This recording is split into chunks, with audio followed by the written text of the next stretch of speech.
Do you use OBS to create content and then share that content into Zoom or another web conferencing application? If you do, you're taking advantage of a tremendous creative field that's available from OBS. OBS lets you create different scenes, and those different scenes can be chosen seamlessly and then transmitted by a virtual camera into Zoom or some other web conferencing application, and it can create a much more engaging and seamless experience for people in a Zoom meeting. For myself, as a teacher, I tend to use a few different scenes depending on the class. I might use a scene that's built on a presentation software like PowerPoint, which is what I'm using right now. Or I might just use a webcam and switch to a webcam scene so that I can speak with students directly as if face-to-face. Or I might switch to a dock cam, an overhead camera, so that we can work through problems or deal with Q&A or address difficult and challenging conceptual issues. Or I might use something like an application. So in this case, this is an application window using the RStudio application, and here I can work through problems with students in real time with me using the same software that they're using. In any case, what's provided by OBS is the ability to create and switch between different scenes and have that sent directly into Zoom without fumbling between different Zoom applications. And that's really useful. That's really powerful. There are a lot of tutorials on YouTube for how to do this, for how to set it up, how to connect an OBS Virtual Cam into Zoom or other web conferencing applications. And a lot of those tutorials are just fine. However, I want to address an issue today that I think is not addressed by at least any of the tutorials that I've seen. And that is an issue that from the audience perspective can make a Zoom meeting a little weird when a presenter is using a virtual camera. So I'm going to suggest a solution to that, to decouple the virtual camera in the webcam from the virtual camera in a presentation, and that is going to make the experience for the audience more to their expectations for an ordinary Zoom meeting and just a little less weird. Okay, so this is going to be about working with an OBS virtual camera into Zoom and using a filter to get that right. And my belief is that if you're doing it the usual way, the way I've seen recommended, you're probably doing it wrong. And by wrong, I don't mean to be so critical of the recommendations, just not what I think is really optimal given the tools, the plugins that are available for OBS today. My name is Greg Tucker Kellogg. I'm a biology professor at the National University of Singapore. And this channel, I want to focus on educational technology for higher education, for university educators and institutes of higher learning. So let's get started. In this video, I'm going to walk through three parts. First, I want to focus on the Zoom audience experience. What's it like for a Zoom audience? What are the options like depending on what the presenter is doing? Then I'll discuss why using a virtual camera as a Zoom presenter creates an issue for the audience and makes the audience experience a little bit weird. And then finally, I'll show how to solve the problem the right way to make the experience less weird for the audience so that they're not really aware of the virtual camera except as something that improves their experience of a Zoom meeting. All right, so first, the Zoom audience experience. What is it like for, say, a student, an audience member, a participant in a training session or meeting when they step into a Zoom room? For most people who step into the room, their experience is first something like this gallery view where everyone is laid out in a checkerboard with all of their webcams, all of their faces. This can be actually kind of a nice experience, especially in the last year when people haven't been able to be face-to-face very much. Having this gallery view can let us reconnect and see our classmates, see our coworkers, see our family members and friends as if we were in the same room. And it can be a nice and warm, engaging experience. That's one of the reasons why Zoom has been so successful. In a small meeting, it can be particularly good because in a small meeting, each of the webcams is large enough that you can have more like a face-to-face experience, and it feels a little bit like we're sitting around the same conference table. This is a screenshot from a meeting that I took part in just a week ago, and that experience was just fine. It was a very engaging experience. So for that kind of meeting, it can be fine. Now, once we get over 2 people, so in 2 people, Zoom has an easy choice. It can maximize the video sent by one person and maximize the video received by the other person. Once you get over 2 people, Zoom has to negotiate between all these senders and receivers, and actually the resolution starts to drop. The individual resolution starts to drop. So this is a screenshot from that last meeting, and the resolution of the individual sender and receiver is actually not that fantastic. And the reason is because Zoom has to do all of this negotiation. Now, this will change depending on bandwidth, depending on the individual circumstances, but it's not going to be that great. Of course, the other option for a participant is to change from the gallery view to a speaker view. And in a speaker view, whoever has the floor, whoever has the microphone, is much larger than the other people. And that can be a nice experience, and it's especially good for larger meetings when somebody is presenting because their video is enlarged and we can focus on them and their presentation. Of course, you can also pin one person so that if other people are speaking, the application doesn't switch back and forth between them depending on what the mic is picking up. However, moving to gallery view and even pinning somebody doesn't actually change the resolution of the sent and received video. It's pretty much the same. Now, that's because I see it because the Zoom application still has to negotiate between all these different people and isn't aware that any one person has priority. Even if you pin, as a participant, you pin one person, it's not going to draw more bandwidth from that one person just because you've pinned them. If you, as a host, spotlight one individual so that they're effectively prioritized for everybody, I think what happens is that it slightly prioritizes using their bandwidth over others. So in the negotiation, there's a slight priority for the spotlit individual webcam, but there's not a great increase in resolution in that case. Of course, a lot of times when people are doing presentations, they use a shared screen. And in a shared screen, this is an ordinary shared screen from that same meeting a week ago. My colleague is sharing a screen, and I took a screenshot of it. And in that shared screen, you get that, and then you get the participants, in this case, up above in this arrangement. And in this case, there's actually quite a lot of information contained on this screen. And when you use a shared screen, actually the resolution can be quite good. In this case, I have Group HD on, and so the resolution is up to 1080p, so 1920 by 1080, which is quite good, full HD resolution. And that is, of course, great. That's a lot better than we're getting from the webcam sharing. So it makes sense to use a shared screen when you are in a Zoom meeting and doing a presentation. Using a shared screen is just better resolution in general than using a webcam for the view and expecting people to be using speaker view or spotlighting the video that's being shared in the webcam. Now you might wonder, is all of that resolution really necessary? A lot of the good advice on making presentations emphasizes using large fonts, limiting the amount of text on the screen, making sure everything is clear to an audience that's some distance away. But the truth is, while all of that's terrific advice, teaching or presenting information-rich material, information-dense material requires high resolution.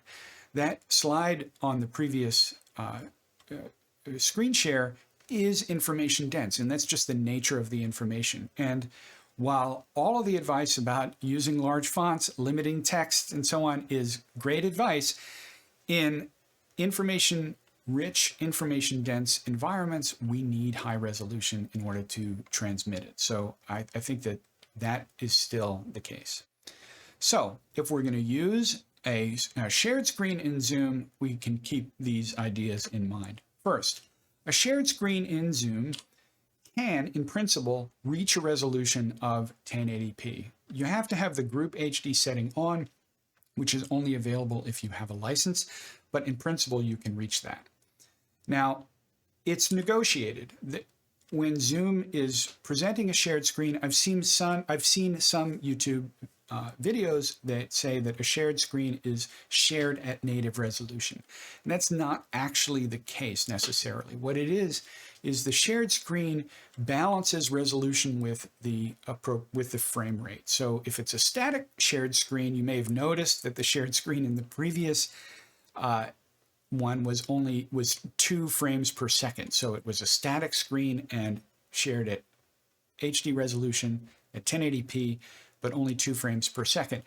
If there was a lot of movement, which might be the case in using a virtual webcam as a shared screen, then the frame rate might be higher and the resolution might be sacrificed a little bit. Now this is relevant because if you use the optimize for video checkbox, which is an option when you're sharing a screen, what happens is that Zoom will tilt that balance towards a higher frame rate. And in that overall balance, it will preserve the frame rate or maintain a higher frame rate for a smoother video, but lose resolution on that video. That's the trade-off. There's no free lunch in this, so that's just the trade-off that is made. So here we are. We have this terrific palette on which we can create all of these different scenes. We can share the virtual camera into Zoom and then use that shared screen in Zoom and make great presentations. So what's the problem? So there are issues using a virtual camera for a shared screen in Zoom. And the main issue that I see is this weird duplication effect that happens. So when you use a Zoom shared screen, from the audience's point of view, they see that's the speaker's shared screen, and then they see the speaker's webcam along the side or along the top. If they have dual monitor set up, then they may have it separately and it won't be an issue. But for most students, for most audience members who don't have dual monitors, they see something like this. And if you're sending a virtual webcam into a shared screen, which, as we just discussed, you want to do to get adequate resolution for information-dense material, that will show up as a duplication in the speaker's webcam. So this is an actual example of it. This is a little meeting I was presenting with my brother just for illustration purposes. And here we have my RStudio scene. This is the shared screen on the left, and then these are the webcam views on the right, and you can see my webcam view is duplicated in that in my webcam because I'm using the same virtual webcam for my shared screen as I am for the webcam. Now, somebody who's not using a virtual webcam, somebody who's not using OBS, but is just using Zoom and an ordinary shared screen, they won't see that, right? They won't see that at all. They'll see something like this. They would see something like that, which makes more sense. The weird part is seeing something like this, where they see that duplication. So the question is, can we get away from that? Can we get something like this while still maintaining the benefits of using OBS? And the answer is, yes, we can. So we can solve this problem. And what we're going to do is use what I'd like to recommend doing is using a filter that was not really designed for this problem, but certainly works to address this problem. Okay, so if you're using OBS, you probably know that since OBS 26, virtual webcam is built into the OBS system. You don't need a plugin since OBS 26 to have a virtual webcam. But that doesn't mean a plugin is not valuable. So here is a plugin that's available. I'll have the link down below in the description for an OBS virtual webcam that will operate as a filter. Now, there are actually two. There's one by Exceldro, who's a terrific plugin author and has made many, many wonderful plugins. And his virtual webcam filter is a terrific plugin in its own right, but it's tied to the same virtual webcam as the OBS built-in virtual webcam. This, which was designed to be used with OBS prior to OBS 26, provides multiple virtual webcams and can be used as a filter. So for this, you can install this. It's currently VirtualCam version 2.05. Just go to the download and install it. The install is just to download the installer. This only works under Windows as far as I know. You can download the installer, run the installer, stop and restart OBS, and then it will be available to you. So with that, let's go back. Let's assume, I'll pause for a moment, assume you've gone ahead and done that.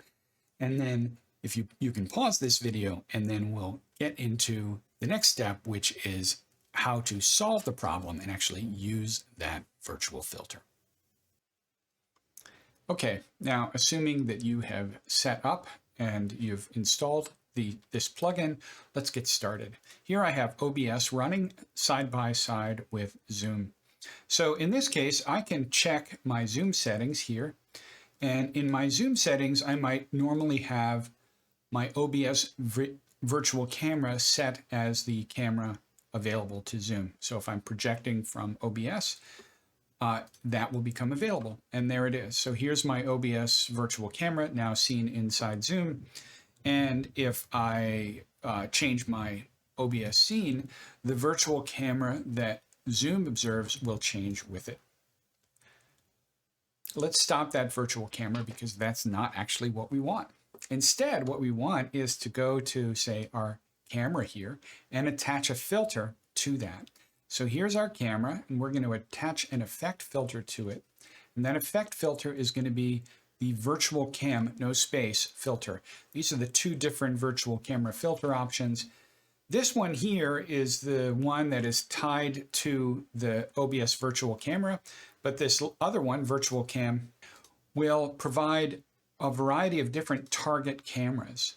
So when you install it, you have the option of setting up how many target cameras you want.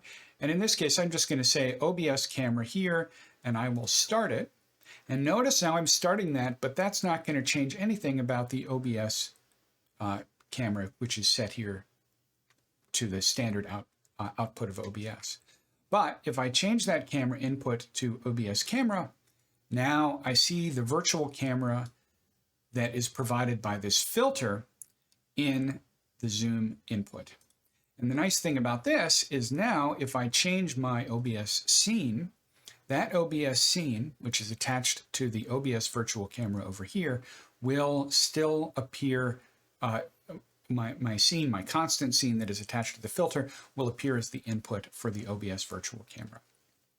So that will work perfectly fine as a filter and allow me to separate the virtual cam output from OBS with the virtual cam filter from OBS. You can see an example of this. So let me not use dual monitors, go to the video here.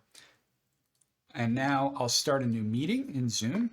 Here's my Zoom meeting. You can see it there, and that's attached to my filter, and it's not going to change when I change which camera I use. If it's the dock cam or the RStudio or the live, that changes nothing.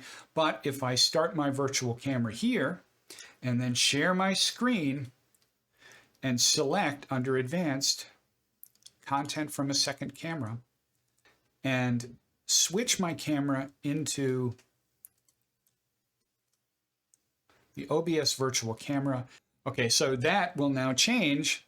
It'll change the scene, but it will not change what appears as the camera that is projected from, that is in the webcam. So from the audience perspective, the audience will see whatever I'm using, whatever screen I'm sharing, and they will see a constant webcam, which is the normal experience. What about if you don't have Windows, or if you don't have available this virtual camera that works with, that allows a separate camera, but you still want to use a filter. Can you get away with it that way? You can, and the way to do that is, well, it works on a system with 2 monitors. So if we, what we have to do here is we enable preview and we create we can do it as a windowed projector. I'll just do it as a windowed projector so you can see it down here, but it's best as a full screen projector. So this is a preview window of the OBS scene. And we can see here, let me just show this so that it's obvious. Here we now have several versions. This one up on the right is the webcam that OBS sees, and this one down here is the windowed projector that can be shared. So if I have that now and I change these scenes will change, but what Zoom sees as a webcam will not change. And in that case, when we start our meeting, and now in this new meeting, we can share a screen, and the screen we share can be this windowed projector of our OBS scene. And when that's shared, that's what gets shared as the shared screen. So effectively, the shared screen becomes this preview window, and that preview window will change with the scene change, but the webcam will remain constant. The best way to do this is actually not with a preview window in a windowed view, but to have a second monitor and to use the preview window as a full screen monitor. So that's the other way to do it. In this case, if I send it up here to that monitor, then it's available. It's not in the way of my Zoom sharing. And so that can work. But if you need to use 2 virtual cams, which is common if you have, if you don't have a second monitor, then this will only work at this point on Windows, because the only plugin that I'm aware of that allows you to add more virtual cams and be used as a filter is available on Windows. So we can solve this problem, this strange problem that the audience experiences when seeing a duplicated shared screen, which comes from using a virtual camera. Using the OBS scenes, the collection of OBS scenes, gives us tremendous creative flexibility when giving a virtual presentation or doing virtual teaching. Using the shared screen is really necessary to get the high resolution that is absolutely required in really information-dense, information-rich environments like university teaching. But it creates this strange situation. And to solve it, what we have to do is separate what the students experience as the webcam from what they experience as this variety of OBS scenes. To fix one of the scenes as our webcam scene and use a virtual filter to attach that to the virtual webcam that is taken in by Zoom or any other web conferencing application. And then to use the collection of OBS scenes that are available and that we want to use and provide those via a shared screen. So we have the resolution, and that shared screen can be provided as a virtual camera, a second virtual camera that's independent of the filter if you're using Windows, or it can be provided as a preview window. So not actually using the virtual camera for the shared screen, but just using a preview window. But really the best way to do that is to have a second monitor in order for that to be really convenient. At any rate, I hope this helps. I know that working this out helped me in my teaching and my presentations, and I hope it helps you. If it does help you, then please, or if it doesn't, if you have questions, please feel free to leave comments. I'm going to continue to make videos related to educational technology in higher education. I'd be interested in what you think would be useful along those lines, what you think is lacking in the available content. Okay, thanks. See you next time.